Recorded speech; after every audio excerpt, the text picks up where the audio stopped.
E aí? Como é que tá? Beleza? Tá vendo no YouTube agora. É mesmo? Ô, coloca o fone aí pra Bia, pra você ouvir a Bia aí também, pra gente trocar uma ideia. Claro, pode pôr o fone aí, a gente troca essa ideia. Seu nome, irmão? Felipe. Felipe? Isso. Daqui de Jundiaí também? Tá aqui porque tá frio. Não, tá frio mesmo aqui, vou te falar. Tá aqui de Jundiaí mesmo, do bairro da Ponte, aqui do lado.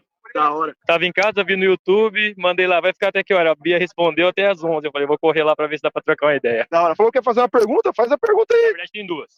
Primeiro, o pessoal tava falando sobre o Dorival. Então, assim, eu sou da opinião que o Ramon tava melhor. E eu preferia que tivesse. Porque o time do Ramon, cara, era um time que era ruim na defesa, mas a gente via Garro. Lógico, o Dorival não teve a chance de jogar Yuri, Memphis e Garro o tempo todo. Mas o time do Dorival, do Ramon na frente, jogava muito melhor. Com o Dorival, eu achei, vai chegar um cara que vai fazer o arroz com feijão. Porque o Dorival não é um cara que a gente olha e fala, esse cara se destaca nos times que ele treina porque ele tem uma tática diferente. Não, o Dorival ele faz um arroz com feijão.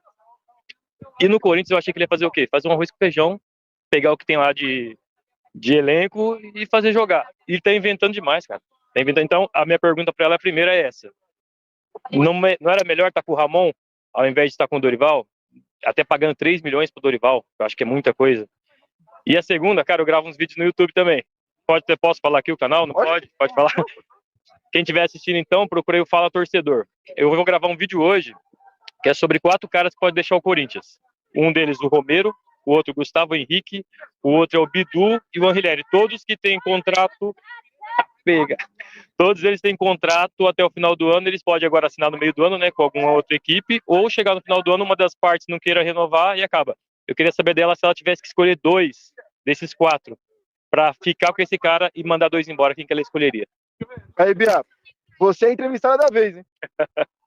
Sou entrevistada da vez. Felipe, muito obrigada aí pela sua participação, tá? Obrigada por ter ido aí conversar com a gente. Antes de mais nada, o Nicolas Bassi mandou mensagem aqui, falou que você é um grande goleiro e disse que você é gente boa demais. Então, quem que é o Nicolas, cara? Aí. Agora eu já fiquei... Conheço não, mano. Aí eu já Deve ser um parceiro seu, hein? Mas eu falo aqui, mas eu não tô lembrado quem que é o Nicolas. Melhor que o Donelli. Melhor que o Donelli. Em resposta à sua pergunta, meu amigo, certo. Eu acho que assim, eu gostava muito do Ramon, eu defendi o Ramon por muito tempo, mas eu acho que a gente já tinha chegado num momento em que ele não estava mais conseguindo extrair o que ele precisava extrair desse elenco. Eu não consigo ainda fazer uma avaliação do trabalho do Dorival, porque como eu tenho defendido, eu acho que vários fatores influenciaram muito no que ele tem feito até aqui. Ele perdeu muito jogador por lesão desde que ele chegou, ele não teve as principais peças do elenco à sua disposição, e mais do que qualquer coisa, ele tinha entre 2 e 2 dias e meio de preparação entre um jogo e outro. Eu entendo que ele estava estancando sangramento. Ele teve que montar uma zaga, ele teve que reaproveitar, na realidade, uma zaga que era André Ramalho e Kaká.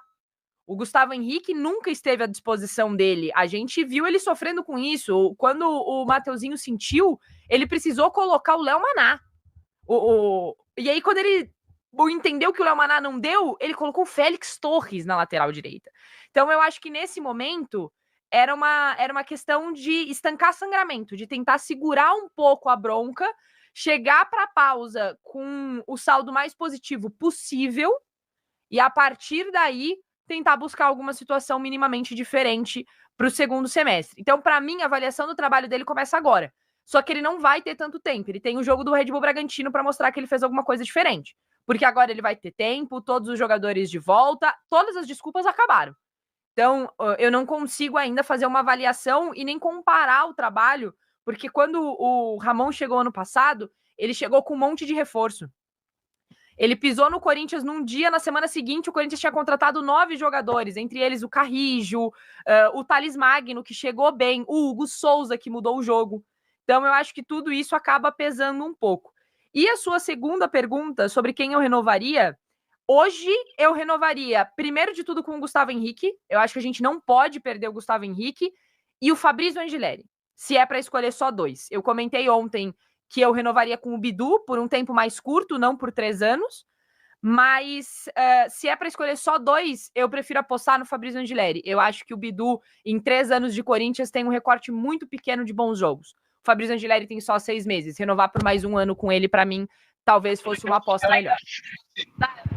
Ô, Bia, só uma coisa. Com todas as coisas que aconteceu ali, sabe, esse contexto que o Dorival pegou o time, você também não acha que ele inventou demais? Tipo assim, como eu até falei aqui agora, fazer o arroz com feijão com o que tem, mas a partir do momento que ele pega o Carrídio, que era o destaque do time, porque o Garro não estava podendo jogar, e o Carrídio era o melhor jogador do Corinthians no ano, e ele vai e inventa um Carrídio de ponta. Eu sei que o Carrídio já foi ponta, só que assim, ele já foi ponta com uma idade, né, que dava para ser ponta, e a família Dias sabia entender aonde que o Carrídio ia render mais, e ele rende bem ali no meio.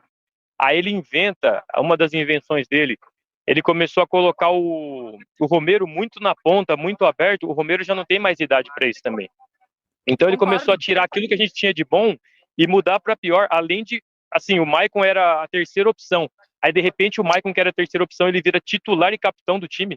Eu não vejo esse futebol do Maicon para ter condição de ser titular e capitão do Corinthians hoje. Eu concordo com você em gênero, número e grau. Eu acho que isso não exime o Dorival dos erros que ele cometeu. Eu só não acho que esses erros sejam tão determinantes para uma avaliação ruim. Eu acho que, vou usar o exemplo do Carrillo, por exemplo. Era um momento em que ele estava sem Memphis, Garro e Yuri, certo? Ele tinha o Yuri Alberto, mas a bola não chegava no jogador. Ele precisava que, de uma forma ou de outra, o jogo chegasse no ataque para o Yuri poder finalizar. Nesse meio tempo, apesar de não gostar do Carrillo de ponta, eu entendi o intuito. Não gosto. Acho que deu errado, ele tinha que ter testado isso uma vez, viu que não deu certo, parou.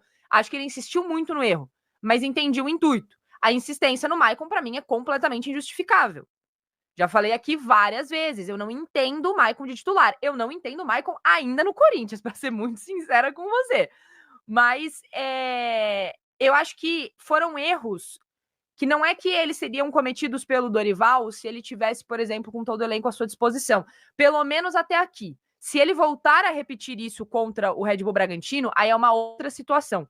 Mas eu acho que são situações que acabaram sendo condicionadas, sabe? Você jogar sem ter os seus dois principais atacantes, e aí você tem como opção colocar o Héctor Hernandes ou o Thales Magno, sabe? O Thales que desaprendeu a jogar futebol, o Héctor que não é aquele jogador que a gente precisa. Pelo menos não como titular. Eu acho ele útil para composição de elenco também, mas não é um jogador para ser titular. Do outro lado, ele tinha o Kaique, que, não jogava há um ano. Agora ele começou a ganhar minutos, foi dando espaço para os garotos da base, para o Dieguinho, que acabou ganhando minutos, o Bahia também e tal. Então, eu acho que são erros condicionados. Não que isso seja uma justificativa total, eu acho que ele errou muito, mas sendo muito sincera com você, Felipe, se ele não voltar a cometer esses erros contra o Red Bull Bragantino, a minha teoria vai ser confirmada. Se ele voltar a cometer, aí a gente precisa cobrar sim, com muito afinco, porque eu acho que vira uma outra situação, sabe? Vira uma questão de preferência e não de condicionamento por causa das situações. Sim. Boa, Bia. Bia, vou liberar o Felipe, porque tem outro parceiro aqui para falar com a gente. Eu sei que a gente já tá estourando o horário, tem recado também pra gente passar. Então, se você quiser passar o recado aí depois eu já volto com o outro brother aqui pra gente trocar uma ideia rapidão. Eu passo o recado agora, porque é o seguinte, tá rolando